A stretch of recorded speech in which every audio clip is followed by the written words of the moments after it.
Howdy, and welcome to REKA, a cozy early access Switch game in which plays Jaga's Apprentice and explore the autumnal woods with your very own chicken-legged home. Now, I've already made a blind playthrough of this wonderful little game on my channel, but I decided to make this tutorial for the various items and sidequests you can really easily miss if you aren't exploring every nook and cranny of the countryside. And since once you leave an area, you can never return to it. If you miss out on one of these items, it's either never going to come back, or it's going to be extremely rare once you get to sandbox mode. I hope you enjoy this, and if you have any criticism to offer, please leave it down below. Without further ado, let's begin. For most of the following quests, I'm going to assume that you've gotten your hut already. And for the first quest, you're going to need to head back to Kopnik, the nearby town of this map. Likely the first quest you come across, and also probably one of the easiest to miss, especially since it's unmarked, is what I'm calling part-time scarecrow.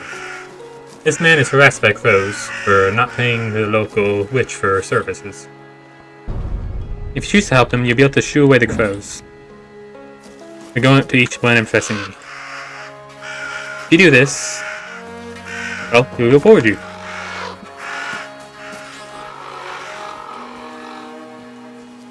After properly shooing away the crows, he'll then thank you and give you proper payment. I assume the reason why he didn't use that earlier with the other witch was either spite, fear, or perhaps just plain stupidity.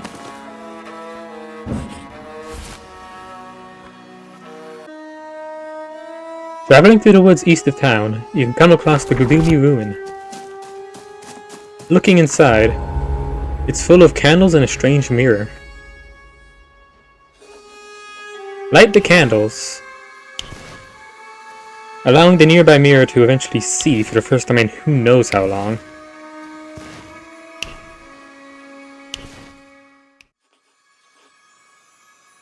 It will then ask to be taken along with you, so it can see the grace and beauty beyond this little room. This mirror can be used to change your appearance when placed in your hut. A little ways southeast from where you found the mirror, you can find a cursed graveyard. Now this isn't Missable content and you'll find it a lot in sandbox mode, but since there's only one so far in the story anyway, I'll tell you how to do it real quick. Quite easy, since in the center of every graveyard you're going to find a pine tree. Take a branch and use it on the candles nearby, then cleanse the actual gravestone to remove the curse. You do that for all the cursed gravestones all around. And when you do, well, you're going to be able to rob the grave afterwards. This next quest is a particularly sad one. In the village, you can find this young lady who is worried about her friend, the young man who left town to go on adventures. She asks if you can find any trace of him for her peace of mind. Now, the good news is that in the south of the map, you can find more than a trace. Find the man himself at this tree, but there's bad news too, as you discover upon reading the nearby journal and confirming the man's identity. It seems that the people he met on the road were not the friendly types, as you can see. Returning to the lady, you can either tell her what happened, or leave her in the dark. If you choose to tell her what happened, and subsequently where she can find him, she will then ask you to meet him by the tree. Once there, you will find she has given him a proper burial. Talking to her will have her give you some of his old belongings, saying that that's what he would have wanted. At this point, there's nothing left to be done, so just leave them to grieve. Nearby the hanging tree, you can find an old abandoned barn, or at least, mostly abandoned, as you can find a little orange fuzzball up here, and you can take it with you as a companion on your journeys. Keep in mind, you're going to need to place its bed down in your hut if you want to be able to take it with you later on.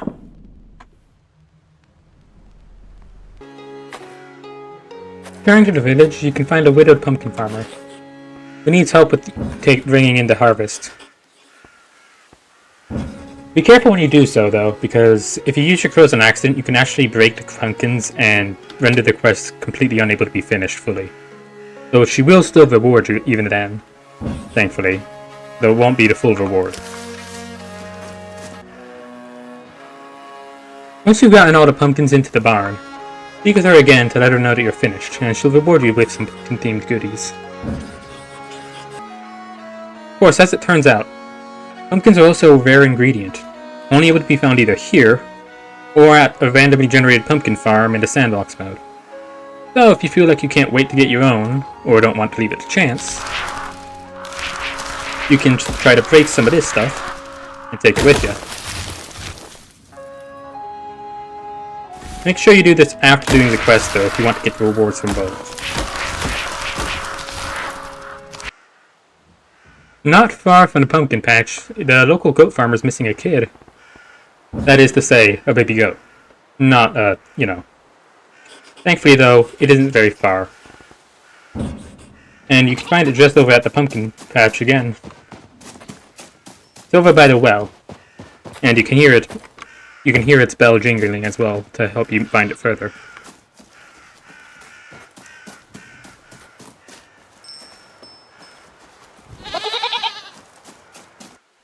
Once you find her, bring the goat back to the Guardian and return them. Of course, you may also decide that you would rather keep the goat and take it away from them and into your much more capable hands. If you can pick up an animal, for the most part, that means you can take it into your home and keep it like a companion, much like the cat from earlier. Just take it here and walk it in. Though I will say that only the cats are actually able to be, taken with you on places. Whereas the other ones can only be carried. After getting your chicken nugget home, you and Granny won't be returning here forever. So you might as well take the chickens that she has, since you won't be getting another chance to get them for a long while. Do the same as you did with the goats, and just welcome into your home. They also provide a source of eggs, which is also a rare ingredient. Just do the same thing and walk them in. Though, I will say, there is a bug that if you've saved and exited the game beforehand, then you can't bring the chickens in. Not sure why, but it's just how it is. You can still find them later in the game, though, in sandbox mode. They are at cursed chicken huts.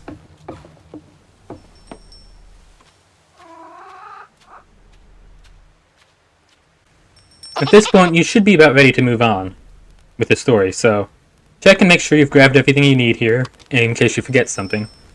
Because if you do, you ain't going to be able to come back and get it. So keep in mind, chests and bags like you find all over, for the most part, they're completely randomized and you can find them anywhere, even in sandbox mode, so there's no real reason to go hunting those down, so no worries if you miss a couple of those. Also, before you leave here, make sure you also pick up the remains of Baba Yaga's old house, because you won't be getting wood for at least until the end of story mode.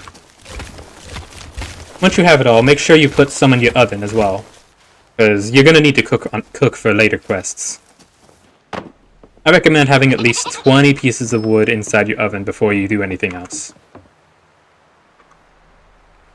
Once you're ready, make sure to save just in case you get a bug, because that can happen when you're swapping maps. Get in your hut, and not go to the next map. That's it for Kopnik. Thanks for watching. I was originally planning on covering the whole game in one video, but, well, due to Mother Nature being abusive, I wasn't able to make it in time. So instead, each area of the story will have its own video. I'll be in as well for any future updates that come out. I literally had to learn how to edit today to learn how to make this as well, so if you enjoyed this, let me know. And if not, please tell me why so I can improve. Either way, have a good one. See ya!